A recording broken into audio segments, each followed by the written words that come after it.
বলেন। আপনার কি নাম? আমার সুকুমার মণ্ডল। সুকুমার বাবু, হ্যাঁ। তাহলে কত সালে আপনার এই দুর্ঘটনা? 2011 সালের 27শে জুলাই 27শে জুলাই। কয়টা বাজে? 5:30 বেলা। বেলা 5:30, প্রায় সন্ধ্যার আগে আগে। আগে আগে। আচ্ছা, আপনি কি করতে গেছিলেন? আমি মাছ ধরতে গেছিলাম সুন্দরবনে। মানে আপনার সাথে কেউ ছিল? হ্যাঁ, আরো 4জন মহিলা ছিল। মোট আপনারা 5 জন ছিলেন? 5 জন, আর একজন পুরুষ ছিল, 6 জন। মোট 6 জন ছিলেন আপনারা দলে। আপনার কাছে মাছ ধরতে কি নিয়ে গেছিলেন? আপনার মাছ ঝাঁকি জাল। ও জাল নিয়ে গেছিলেন। আচ্ছা দর্শক, বাবু জাল নিয়ে গেছিলেন।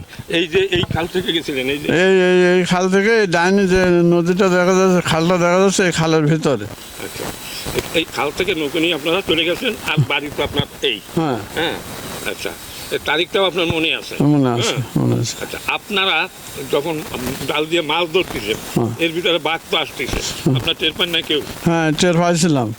আমার যে দাদা ছিল, সে দাদাকে একটা শব্দ পেয়ে বললাম যে কিসের শব্দ। আমার দাদা বললো চারিদিকে চাইয়ে যে একটা বানর। সে বানরটা আমি এইরকম ঘাড় ফিরে দেখলাম যে গাছে একটা বানর দেখার পরে কিছু দূর যে আমার দাদা বলল যে এই যে মামা হাঁটে চলে যাচ্ছে। তো মামা হাঁটে চলে যেয়ে অফার ফারে ওঠে, আর তার অফার ফারে আমি ডাঙায় ওঠে আমি মাল করতে বসছি। এমন সময় আর কি পাশে বসে আমার থাবা দিচ্ছে। মানে আপনি টের পান না যে কোথা থেকে কে? না, বানর তো আপনাদের সতর্ক করে দিয়েছিল, কিন্তু দেখতেছে বাঘ মামা আসতেছে। ওই যে গাছের গোড়ায়, যে গাছে বানরটা ছিল, সেই গাছের গোড়ায় ছিল ও বসে।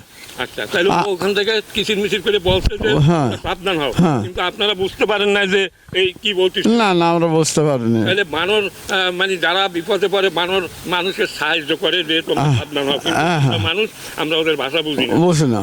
আচ্ছা, যার কারণে এই যে হঠাৎ করে কোথায় ধরেছে আপনি প্রথমে? আমার এখানে কামড় দিচ্ছে। আচ্ছা, এই যে দাগ, এখানে তো মানে 11 সালের কত তারিখে? 27শে জুলাই। হ্যাঁ, 27শে জুলাই 2011 সাল।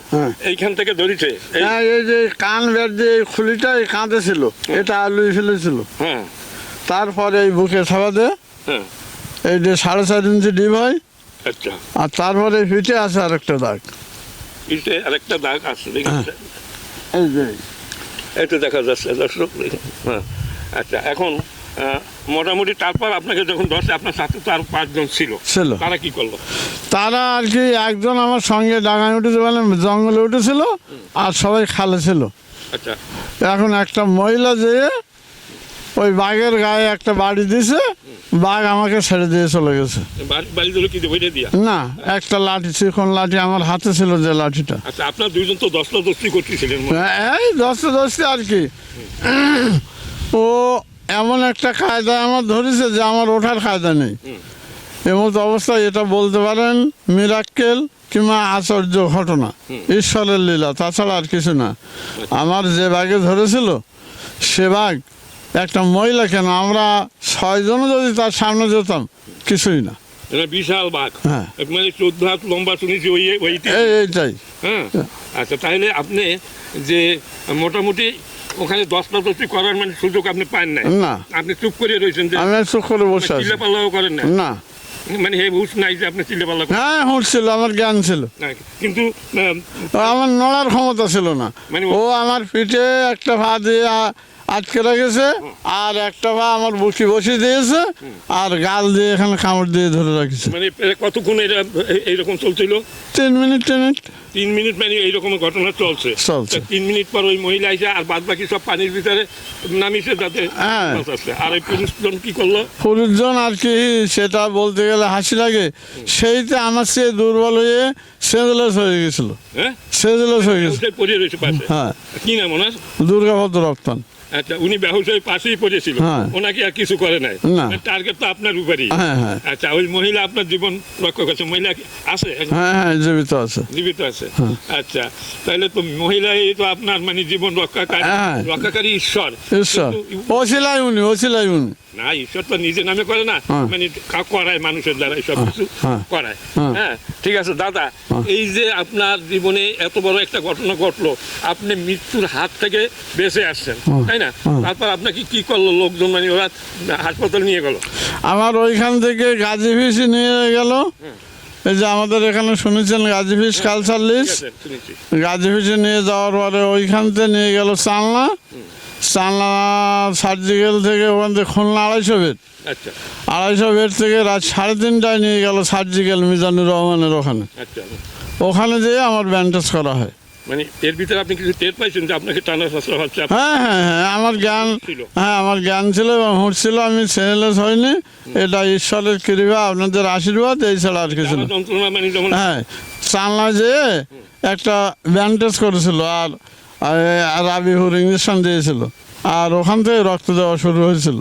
আচ্ছা আচ্ছা, যাই হোক, এখন ওই আপনার সাথে যারা ছিল আর বাইরে থেকে লোকজন দৌড়ে আসলেন, একটা দুর্ঘটনা ঘটলে? হ্যাঁ, এই যে যখন জঙ্গলের থেকে গাজী ফিশে আসলাম সেইখান থেকে আমার সঙ্গে মানুষ ছিল। তার আগ পর্যন্ত আমার ওই সঙ্গে যারা ছিল ওনারাই, ওই মহিলারা আর ওই যে লোক ব্যবসায়ী পরি ওগুলোকে নৌকায় তুলে নিয়ে আসা হলো। আচ্ছা, উনি তো মানে লেন্স হয়ে গেছে, লেস আর কি, মানে জ্ঞান শূন্য হয়ে গেছে, কারণ ভয়ের এসে উনি মনে করছে আমি তো আর নাই জীবিত। কিন্তু আপনি যে ওর সাথে মোটামুটি দস্তাদস্তি করার টাইম পান না, আপনার জীবন মানে চিন্তা করছেন যে এই গেছে মনে হয়, আমার মনে হয় জীবন। এইটা যে এখানে আমার একটা জ্ঞানে এইটুক ছিল যে আমি যার কবলে পড়েছি এখান থেকে আমার আর ফিরে যাওয়া সম্ভব। নাম জপ করছেন না? হ্যাঁ, ঈশ্বরের নামই ছাড়া আর ওই মুহূর্তে যে ব্যক্তি থাকে ঈশ্বরের নাম ছাড়া আর কিছুই করে না। কিছুই করে না, চিল্লাপাল্লার সুযোগ না, চিল্লাপাল্লা করার কোনো সুযোগ নাই। আপনার হয়ে গেছিল, ওরা তো ধরে শ্বাস বন্ধ করে আগে। না, আমার ওই যে আমি এইভাবে গেছি তো, ওই শব্দ করে আমি এইভাবে ফিরেছিলাম, যার কারণে ও এই জায়গাটা না দিয়ে এই জায়গাটা বের হয়েছিল। টার্গেট মিস হয়ে গেছে। ওরা তো এইরকম ধরে, কাজ হলে এইখানে যাতে শ্বাস বন্ধ। হ্যাঁ, ওটা সামনে আর আমাদের সাইড দেখে তো, সাইড দিয়ে তাও সুযোগ ছিল এই জায়গায় ধরার, কিন্তু আমি ঘোরায় এই জায়গায় চলে যায়। আচ্ছা, আপনি যেখানে বসা ছিলেন ওখানে কি করতেছিলেন আপনি? আমি ওই মায়ের নাম, আমরা যেটা বলি মাল করা কিংবা ঠাকুরের নাম করা, ওইটা করতে গেছিলাম। ওখানে মানে আপনারা একটা পূজার আয়োজন করেছিলেন, ওই পূজা আসলে ওখানে করতেছিলেন। এই সুযোগে ও মামা টের পাইছে যে এখানে কিছু লোক আছে, মানুষের ঘেরান পাইছে, মানুষকে বাঘ, তাই না, আরো বহু মানুষ খাইছে, তার কারণে ও চুপ। তারপর একটা মানে অভিজ্ঞতা আছে যে আস্তে আস্তে আপনার কত দূরে ও ছিল?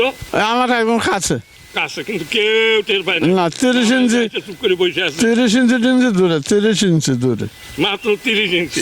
আমি এইভাবে দেখলাম, ও এইভাবে বসে আছে, এইভাবে ফেরার সঙ্গে ও বসে আছে। ও জায়গায় বসে আমাকে দৌড়ে এসে ঝাঁপ দিয়ে ধরেনি, ও জায়গায় বসে মুখটা এগিয়ে দিয়েছিল। তার মানে ওইখানে বসে একটা লাভ দিত, ছোট একটা। না, লাভও না, একদম বসে, একদম 30 ইঞ্চি দূরে, তাহলে তার লাভ দেওয়া লাগে? দূর থেকে আসলে তো আপনাকে আর ছাড়তে পারতো না, ওদের হেভি শক্তি হইতো। দূর থেকে আসলে আইসো মানে এমন ভাবে ধরতো, মানে কাছাকাছি ছিল, যার কারণে কাছাকাছি তেমন একটা মানে বড় ছিল না, যে শক্তি ছিল না যে মানে কোন জায়গার থেকে ধরবো। কিন্তু ও আসলো এই পর্যন্ত 6 জন লোক, কেউ টের পাইলো না। হ্যাঁ, আর ওদের শুনেছি যেটা, যে ওরা যার ঘরে টার্গেট করে সেই ব্যক্তি ছাড়া 1000 মানুষ যদি থাকে কাউ কিছু করে না। তার কারণ ও তো আগে থেকে আপনার উপরে টার্গেট করেছে যে এইটারই ধরতে হবে, বাবুকে ধরতে হবে। হ্যাঁ, কিন্তু এখানে একটা রহস্যজনক ব্যাপার যে আপনার পাশে যে ছিল উনি ব্যবসায়ী পড়তে দুর্বল, ওনার সেন্স ছিলই না, ভয়তে বাঘ মামার ভয়তে। আচ্ছা, বাঘ মামাতে একলা আবার যখন বাড়ি মারলো ওই মহিলা, কি ডাল দিয়ে বাড়ি মারলো? কি গাছ দিয়ে? আমার হাতে একটা লাঠি ছিল, আমার এই আঙুলের মতো মোটা। আচ্ছা আচ্ছা, সেই লাঠিটা নিয়ে ওর গায়ে একটা বাড়ি মারলো। ও আস্তে করে ছেড়ে দিয়ে আমি অনুভব করলাম যে কেউ আমার শরীরের ভাতে ওকে তুলে নিয়েছে। ও যেমন দেখেন, ও আমার এখানে কামড় দিয়ে ধরে রাখিছে, এখানে থাবা দিয়ে রাখিছে, এখানে থাবা দিয়ে রাখিছে। ও শুধু রাগেতে এই থাবাটা শুধু এরকম একটু টান দেবে, তাতে আমার এই বেরিয়ে যাবে। এই মাথাটা এইরকম করবে, তাতে এইটা ওর গালের ভিতরে থাকবে।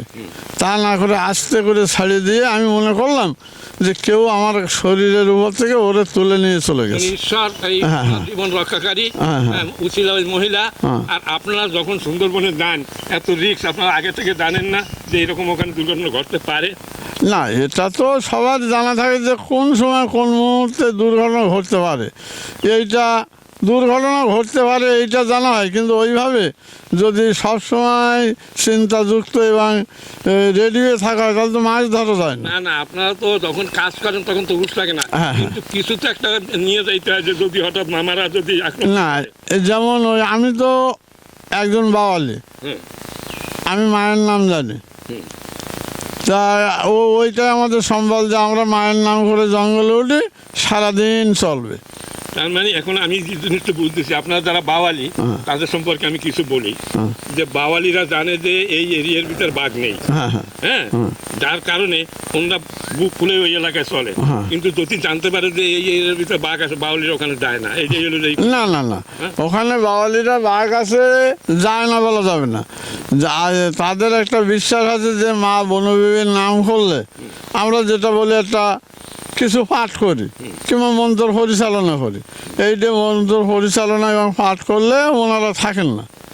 আপনারা মনে করেন, কিন্তু ওনারা তা মনে করেন না, কোনো মায়ের দোয়া বা কোনো কিছু এসব বলতে পারে না। ওরা দেখতেছে ওনার এরিয়ার ভিতরে কোথায় আছে মানুষের গন্ধ পায়, যখন পায় ওরা আস্তে আস্তে আস্তে আস্তে ওইখানে যায়, খুব সাবধানে, যাতে কোনো শব্দ। ওরা হলো দারুণ শিকারী, হ্যাঁ, ওরা মানে এমন সতর্কভাবে আসে যে একটা গাছের পাতাও নড়ে না, আর ছোট হয়ে আসে এমন ভাবে আসে বিড়ালের মতো, তাই না? কিন্তু যখন লাফ মারে তখন 14 হাত লম্বা হয়ে যায়, তাদের শরীর বিস্তার করে।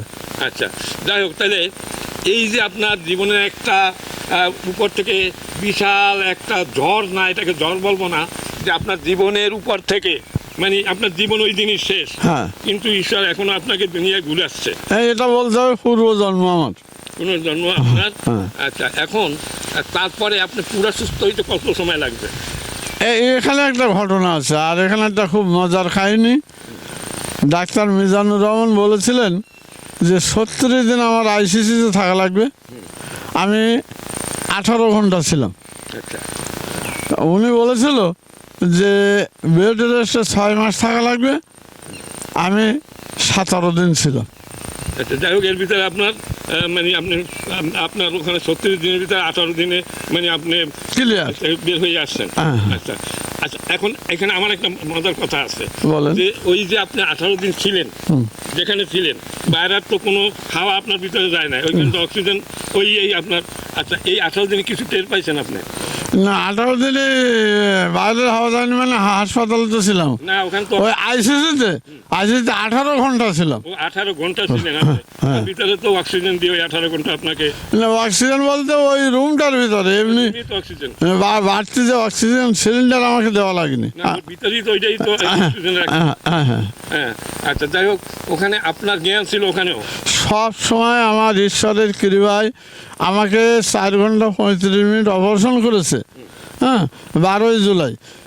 তো আমি সেনেলেস হইনি, আমার সেনেলেস করিনি, এইখানে একটা মেশিন দিয়ে আমাকে অপারেশন করা হয় 4 ঘন্টা 35 মিনিট, এই যে ব্রেনের এখানে। তাও আমি সেনেলেস হইনি, আপনাদের আশীর্বাদে আমি সবসময় জ্ঞান ছিল আমার। এখানে যখন আপনার, আমি তো দেখতেছি এইখানে 3টা নখের দাগ, এখানে 3টা নখের দাগ, হ্যাঁ, এখানে 3টা নখ, আর এখানে কামড়, এই যে দাঁত, এখানে হলো দাঁত, এই দাঁতের এইখান থেকে তো কামড়ের এইখানে যে হাড় থাকে, হাড় পাত ভেঙে গেছে। হ্যাঁ, হাড়, এই যে আমার ওই মাড়িটা ডেল করে বাঁধা, কিন্তু আমার ওই ফাটিটা এই যে সম্পূর্ণ নামে যায় এই কান ব্যাট দিয়ে। খাবার যখন খাবার দিয়েছে তখন ওইটা এই জায়গায় থাবা দিয়েছিল, এই জায়গায়, আর এই যে কামড়, আর এই যে থাবা, এইখান থেকে থাবা দিয়ে এইখানে বসায়। অল্পের জন্য আপনার মানে আধা ইঞ্চির জন্য চোখে একটা কৃপা, ঈশ্বরের কৃপা। দেখেন এখানে ওর এই যে থাবায় একটা টিস্যু বাকি আছে, টিস্যুটা গেলে আমার কলিজা ব্যাট দিয়ে চলে যেত। এখানে বেরোনে ও দাঁত বসাইছে, এইখানে 2টা শিরা কাটে গেছে, এই মাড়ি ভেঙে গেছে, তো বেরোনে ব্লাড যায়নি। এইটা সম্পূর্ণ ঈশ্বরের লীলা। তাই তো দেখতেছি যে আপনার এই এত বড় মানে এখান থেকে দূরত্ব 3 মাইল, আপনার এই যে বাড়ি এইখান থেকে দূরত্ব 3 মাইল। 3 মাইল তো বেশি দূর না, হ্যাঁ, 3 মাইল মানে ওখানে গভীর, একেবারে গভীর বনে আপনারা যান নাই, হ্যাঁ, ওটা কি গভীর বন? ওই জঙ্গল